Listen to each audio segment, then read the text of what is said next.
kiss the rim? Yeah, 100%. Yeah, I try to get close enough so I obviously don't hit my head on the rim too hard. So I try to get close as I can as possible and then get out. And then, I mean, obviously you didn't kiss it. What prevented you from getting your lips on the rim? I mean, I never in practice, I never actually kissed the rim, but I was like, I got to commit to it. So I was trying to put a mouthpiece in last minute, but it didn't fit in my mouth. So I tried to, I just scratched it, and it was like, I'm just going to emphasize the smooch face. So right. People know that I'm right there next to the rim and I'm trying to kiss it. Yeah. Next question's coming from Andrew Lopez.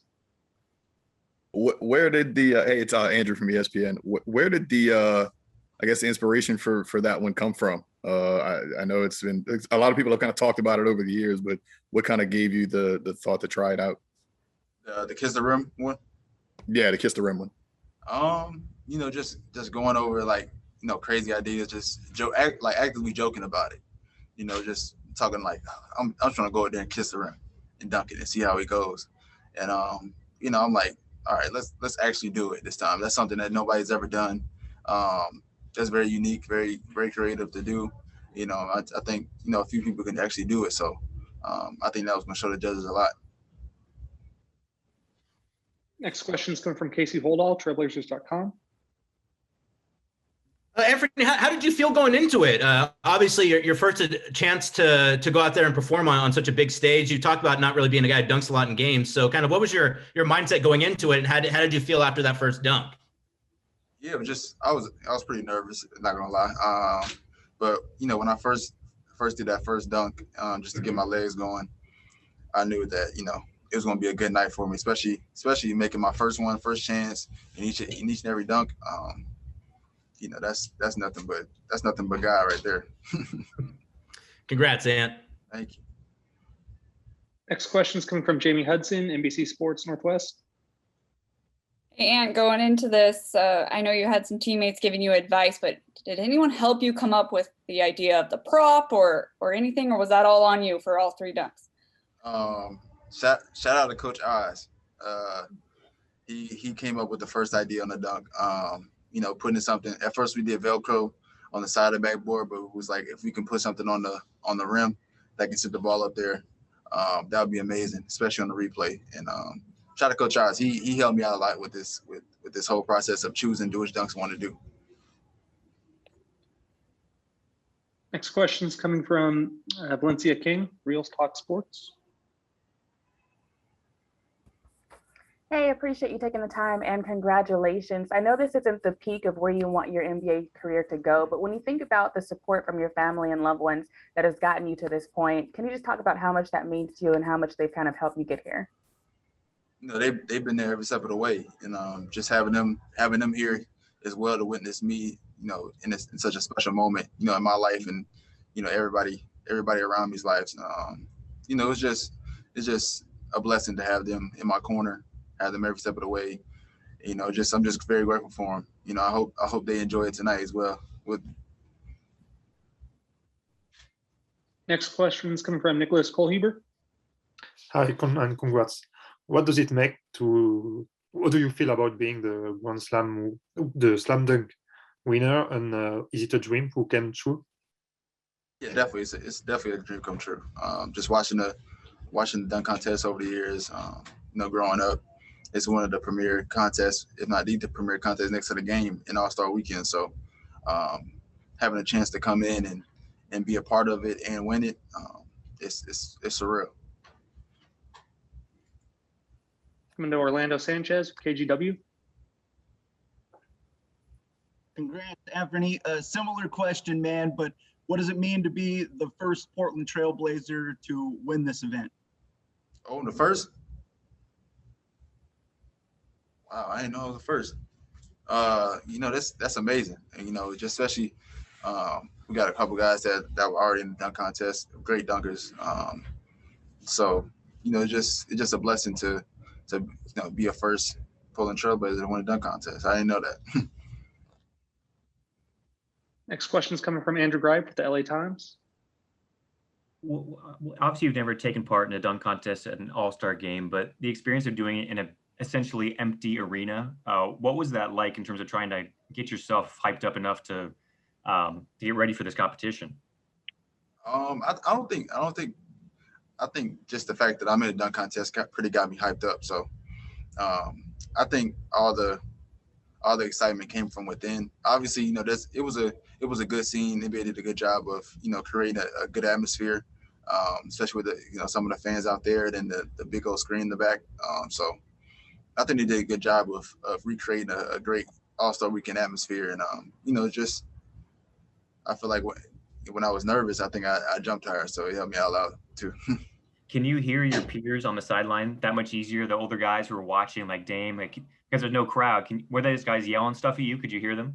Yeah, I could hear them a little bit. Not when I was about to go up to dunk. I was kind of zoned out then, but when I came back to the side, I would go and talk to them and not asking for advice, but like, you know, just wondering how was that and seeing their feedback. Next question is coming from Andres Lopez with Cultura Sports. Thank you. I'm glad you referenced going back to the sidelines because that was my question. We saw you go over to Zach LaVine multiple times. What was your conversation with him like? Was he giving you tips since he's been here before? What is you guys' relationship and why were you going to him so often? I was just going to him seeing like, was that worthy? Because he's a guy that, you know, is arguably a part of the greatest dunk contest of all time. So he knows when he sees a great dunk and a dunk that's worth, you know, 40, 50 even. So I was going to him like, how was that? Should I do something else? Should I do this coming out next time? And you know, I just asked other people that won, like, you know, Donovan. Then I'll go to my teammate Dame that would also tell me which things I should do next. Congrats. Thank you. AJ McCord, Coin. So Anfernee, when we talked on Thursday, you said that you'd talked to both Dame and Rocco about potentially using them in the All-Star in the slam dunk competition, but they both told you the advice was make your first one and then make sure you lean into your strengths. So what was the thought process for you in each of your dunks, trying to figure out what you were going to do to lean into your strength, which is just how high you can jump? Yeah, just thinking of different ways I can showcase that in a creative way. You know, using the mini hoop to show how high I can jump. It's a creative way to show my athleticism. And you know, the T-Mac tribute was something I just wanted to do because, you know, T-Mac was my hero growing up, so I wanted to, you know, honor him with a dunk as well. And then the last dunk was something that was like, you know, jokingly thought of. You know, it was just something that we just came up with out of nowhere. And then I kind of committed to it that day. I had two dunks in the bag, just in case I didn't want to kiss the rim one. So, you know, I think I had a good shot with that kiss the rim dunk, and, you know, gladly it worked. And you said that this was going to be your coming out party sort of in the NBA. You feel like you did what you wanted to accomplish on All-Star Weekend? Oh, 100%. I accomplished the main goal. Next question is with Christos Salta, Sport DNA. Hello, Anfernee, congratulations. What it means this trophy for you as a player and about the sacrifices that you made through the years, and how was your emotions when you hear Tracy McGrady's shirt? Just, you know, just filled with so much excitement and joy coming in here and being a part of this great event, and, you know, just winning it is surreal. You know, just I'm still in shock that I just won the dunk contest. So, you know, just all the sacrifices I made throughout the years, just, you know, working out when I didn't want to, you know, doing things that the normal kid didn't do. So, you know, I think I'm very blessed that my parents put me in a position to be here today. Jason Quick, The Athletic. And can you kind of critique your three dunks? Did you feel like you nailed all three of them? Yeah, I can critique them. The first one, I think I didn't get a good grab on the ball. Like I didn't grab it like fully the way I should have. I grabbed it just enough to where I can grab it out the mini hoop and get it down. And then I think the second one, the T-Mac tribute, I've been trying the whole week to flare my legs out a little bit more to make it seem more grand. But that's pretty much it. And the last one, obviously, if I wanted to be perfect, just actually kiss the rim, like actually make contact with the rim. That's pretty much it. And I think in the 3 years you've been in Portland, this is the most I've seen you smile. Yeah. Can you maybe like put in perspective why you're so happy right now? Yeah, I didn't even think I would be here, honestly. So it's just crazy. Like I didn't even, like, a week ago, 2 weeks ago, if you'd have told me I'd been in a dunk contest and I would have won it, I would have looked at you crazy, because I'm like, really? Like I had the opportunity to go last year and then I didn't get invited. So coming into this year, I didn't really expect at all, until obviously last week, a week and a half ago, when I got the call that I was going to be in it. So just trying to let my pure joy come out a little bit. Valencia King, go ahead. Yes, one more for you. You are able to pay homage to T-Mac tonight. You may have not had time to reflect on this, but what do you think about maybe 5 years down the line, some other young players paying homage to you? I didn't even think about that. You're right. It's gonna be that'd be an incredible honor. It just shows that you're leaving a legacy behind. That'd be amazing. That'd be kind of one of the highlights of my career if somebody paid homage to me. So that'd be a blessing for sure. Thanks. Christos Saltis, go ahead. Anfernee, the Kiss the Rhythm, the rhythm is your new logo, is your new motto. Oh, isn't that? You said is it? Yeah. Do you believe that is your new motto, is your new logo after that slam dunk contest?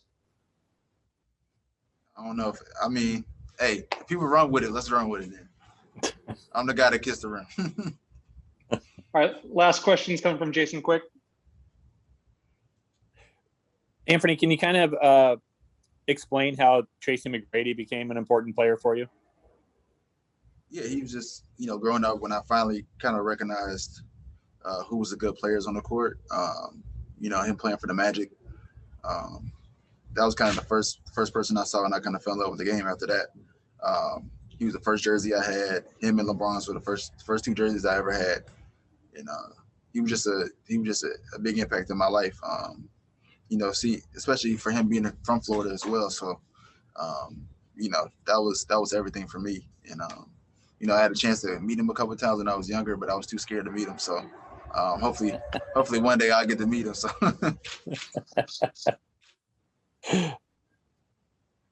All right, Anfernee Simon, slam dunk champion. Thank you, sir. Appreciate it.